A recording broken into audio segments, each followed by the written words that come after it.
The Tortoise's Gift, A Tale from Zambia by Laurie Don.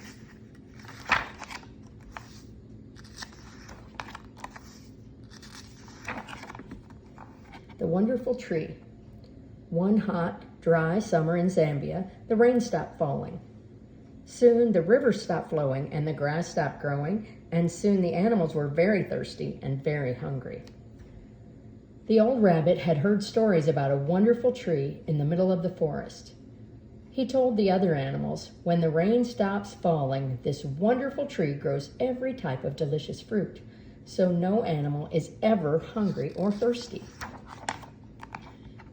The animals searched the middle of the forest and found a strange tree. It was not a palm tree or a baobab tree or a banana tree, and the animals did not know what kind of tree it was. So they thought it must be the wonderful tree. I'm so hungry. But it looked old and tired and thirsty, just like all the other trees in the forest. It looked like it would not wake up and grow anything until the rains came back. There isn't any fruit on it, said the elephant. Maybe we have to tell it what type of fruit we like, said the chimps. So they all shouted loudly, give me bananas, I want grapes. Give me mangoes, I want pineapple. But the tree did not grow any fruit. And the lion said, maybe there's a magic word. I know what the magic word is, squeaked the baby monkey. Mommy says the magic word is please. So they all shouted, bananas please, mangoes please. But the tree did not grow any fruit. Maybe it doesn't know we're talking to it, said the monkey's mother. Maybe it thinks we're asking the banana trees for bananas and the mango trees for mangoes. So let's call it by its name, suggested the chimps. Good idea, said the elephant. What is its name? Chapter 3. What is the tree's name? No one knew the tree's name. No one had needed the tree for a long, long time, so now no one could remember its name. Who is old enough to remember the tree's name? Wondered the animals. What about the mountain? Said the chimps.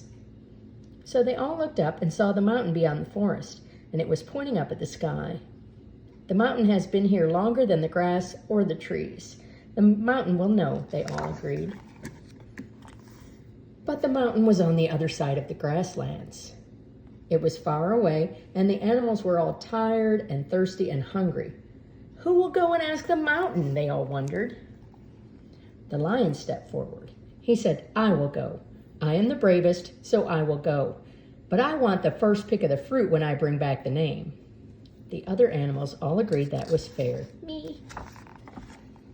So the lion crossed the grasslands in his quiet, creeping way, and he reached the foot of the huge, rocky mountain and looked up.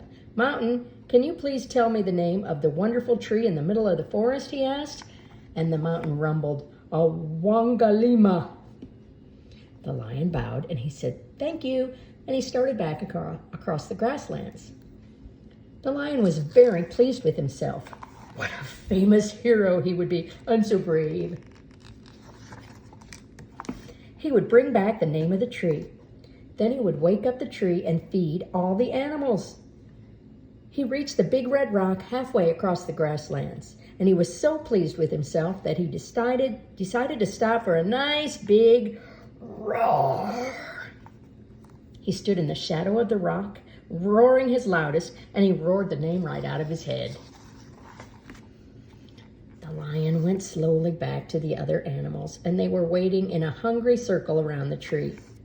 The animals asked, so what is the name? Did the mountain tell you? What is the tree's name? And the lion was very embarrassed. Very quietly he said, I forgot. Chapter 3. Who will try next? The animals wondered who else could go to the mountain. Who else could bring the name all the way back? The elephant stepped forward and said, I will go. I am the biggest, so I will go. And the other animals thought that was a very good idea. The elephant had a very big head with lots of space to remember the name. They agreed that if the elephant brought the name back, he could have first pick of the fruit. So the elephant crossed the grasslands in his loud, stomping way. He reached the foot of the huge rocky mountain and looked up. Mountain, please tell me the name of the wonderful tree in the middle of the forest, he asked. And the mountain rumbled, "Awangalima!" And the elephant raised his trunk in salute, and he said, "Thank you." And he started back across the grasslands. The elephant was very pleased with himself. What a famous hero he would be. I won't forget. He would bring back the name of the tree, and then he would wake up the tree and feed all the animals. He was reaching the big red rock halfway across the grasslands, and he was so pleased with himself that he decided to stop for a nice, long scratch. And he rubbed his wrinkly hide up against the rock, and he scratched the name right out of his head. The elephant went slowly back to the other animals, and they were waiting in a hungry circle around the tree. And the animals asked, "So, what's the name? Can you remember the tree's name?"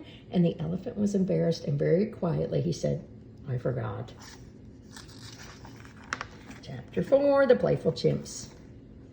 The animals wondered who would go to the mountain. Who else could get the name and remember it and bring it all the way back? The chimps jumped up and down, and they said, "We will go. We are the cleverest. We will go." And the other animals thought that was a very good idea. After all, the chimps were very clever. They had used tools, and they chattered all the time, and they were so clever they would certainly remember the name. The other animals agreed that if the chimps brought the name back, they could have first pick of the fruit. So the chimps crossed the grasslands in their bouncy, chattering way. They reached the foot of the huge rocky mountain and looked up. "Mountain, can you please tell us the name of the wonderful tree in the middle of the forest?" they asked. And the mountain rumbled, "Awangalima!" The chimps clapped their hands and they said, "Thank you." And they started back across the grasslands. And the chimps were very pleased with themselves. What famous heroes they would be. Hooray, hooray!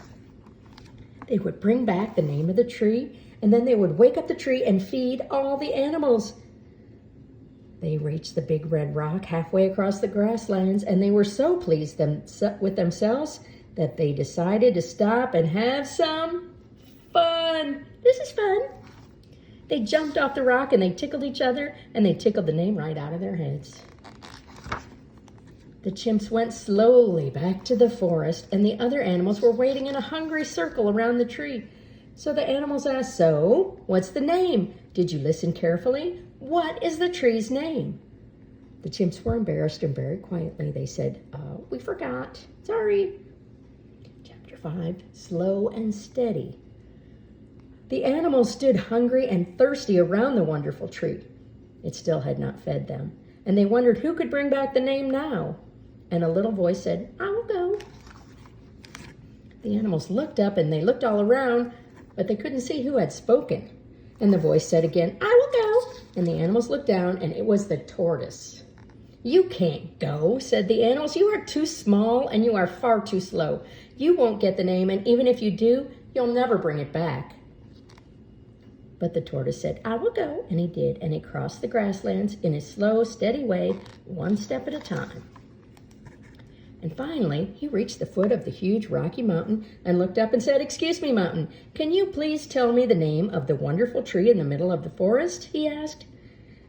The mountain rumbled, "Awangalima!" And the tortoise said, "Awangalima, is that right?" And the mountain smiled and nodded, "Thank you." So the tortoise thanked the mountain and started back across the grasslands, and he went slowly and steadily, one step at a time. And as he stepped, he chanted, "Awangalima." The tortoise did not feel pleased with himself. The tortoise did not hope he would be famous. He just said, "Awangalima." The tortoise did not stop at the big red rock, and he did not roar or scratch or tickle. He just kept going slowly and steadily, one clawed foot at a time, saying, "Awangalima." And the tortoise finally reached the hungry circle of animals around the tree. And he looked up at the tree and said, "Awangalima, will you please wake up and feed us all?" And the tree shivered, and its branches creaked, and its tiny leaves grew wide and green, and its little hard buds blossomed into bright, big, beautiful flowers. And as the animals watched, the petals fell. The flowers swelled and grew into all sorts of delicious fruit. Bananas, grapes, mangoes, and pineapples. And once the fruit had ripened for a moment in the sun, it fell gently to the dry ground. Every animal in the circle waited politely for the tortoise to step forward, and slowly, steadily, one clawed foot at a time, the tortoise walked towards the fruit he liked best. And he opened his mouth wide and took the first bite.